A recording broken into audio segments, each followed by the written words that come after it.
Parul Agrawal, Director, Fertility and IVF, Cloud9 Hospital, Noida.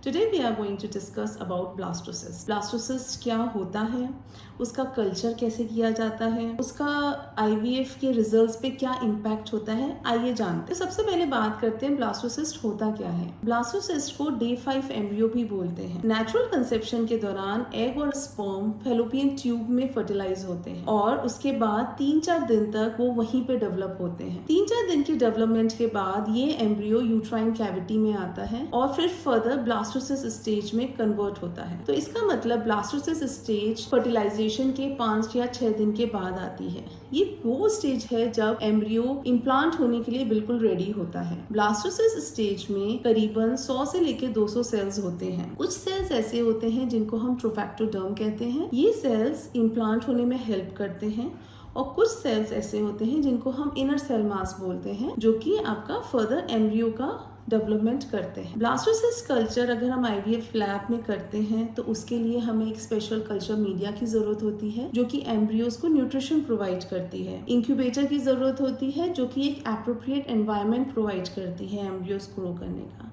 इसके अलावा labs की condition भी ऑप्टिमम होनी चाहिए, जैसे एयर क्वालिटी, ह्यूमिडिटी, टेम्परेचर। इसलिए अच्छे एम्ब्रियो डेवलपमेंट के लिए एक अच्छे IVF लैब का चुनाव बहुत ही ज़रूरी है। अब जानते हैं कि ब्लास्टोसिस्ट IVF के रिजल्ट्स को कैसे इम्पैक्ट करता है। पहले के स्टैंडर्ड प्रैक्टिस में डे 2 या डे 3 के एम्ब्रियोज ट्रांसफर किए जाते थे। इन एम्ब्रियोज को क्लीवेज स्टेज एम्ब्रियोज बोलते हैं और ये इनमें सिर्फ 4 से लेकर 8 सेल्स तक होते हैं।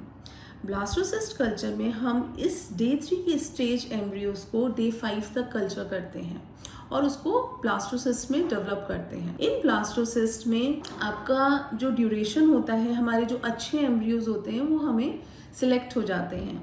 डे 3 से लेकर डे 5 तक के जो पीरियड होता है उसमें बहुत से ऐसे एम्ब्रियोज जो अनहेल्दी एम्ब्रियोज होते हैं वो अरेस्ट भी हो सकते हैं। कुछ एम्ब्रियो स्लो डेवलपमेंट भी कर सकते हैं, मगर जो बहुत अच्छे एम्ब्रियोज होते हैं वो डे 5 स्टेज तक पहुंचते हैं। तो ऐसे करने से हमारे अच्छे एम्ब्रियोज हम सिलेक्ट कर सकते हैं और उनसे अपना IVF रिजल्ट इम्प्रूव कर सकते हैं। ऐसे पेशेंट्स में अगर ब्लास्टोसिस्ट ट्रांसफर किया जाता है तो मिसकैरेजेस के रेट कम होते हैं और प्रेगनेंसी रेट अच्छा होता है। अगर हम बात करें इम्प्लांटेशन रेट की तो ब्लास्टोसिस्ट का इम्प्लांटेशन रेट भी डे 3 के एम्ब्रियोज के मुकाबले काफी अच्छा होता है। ये इसलिए होता है कि ये एक नेचुरल कंसेप्शन को मिमिक करता है। नेचुरल कंसेप्शन में भी जो आपके एम्ब्रियोज होते हैं वो डे 5 यानी ब्लास्टोसिस्ट स्टेज में ही इम्प्लांट करते हैं। IVF के शुरुआती दिनों में डे 3 एम्ब्रियो ट्रांसफर्स किए जाते थे और उसका रिजल्ट इम्प्रूव करने के लिए एक से ज़्यादा एम्ब्रियोज ट्रांसफ़र किए जाते हैं। मगर ब्लास्टोसिस्ट कल्चर में हम एक अच्छा एम्ब्रियो सेलेक्ट कर सकते हैं और सिंगल एम्ब्रियो ट्रांसफर को प्रमोट कर सकते हैं। इससे हम मल्टीपल प्रेगनेंसी का रिस्क भी कम कर सकते हैं। ब्लास्टोसिस्ट कल्चर उन पेशेंट्स के लिए भी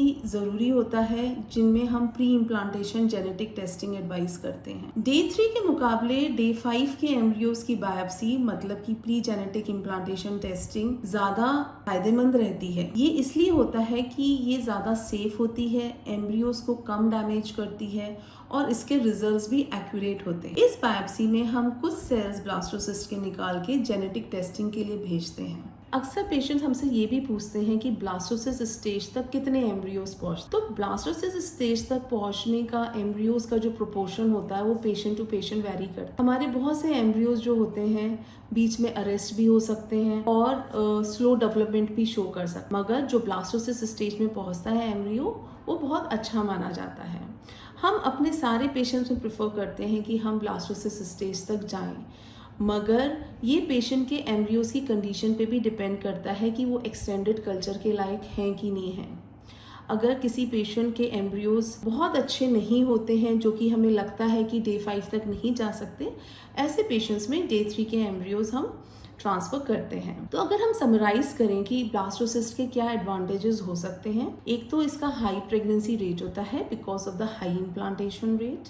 मिसकैरेजेस के चांसेस कम होते हैं, मल्टीपल प्रेगनेंसीज के चांसेस कम हो सकते हैं और प्री इम्प्लांटेशन जेनेटिक के लिए ये स्टेज अच्छी रहती है। अगर आपको कोई भी क्वेश्चन या क्वेरी डालनी हो तो आप कमेंट बॉक्स में हमें लिख सकते हैं। मैं आशा करती हूँ कि ये वीडियो आपके लिए काफ़ी इंफॉर्मेटिव रहा हो। Thank you. है।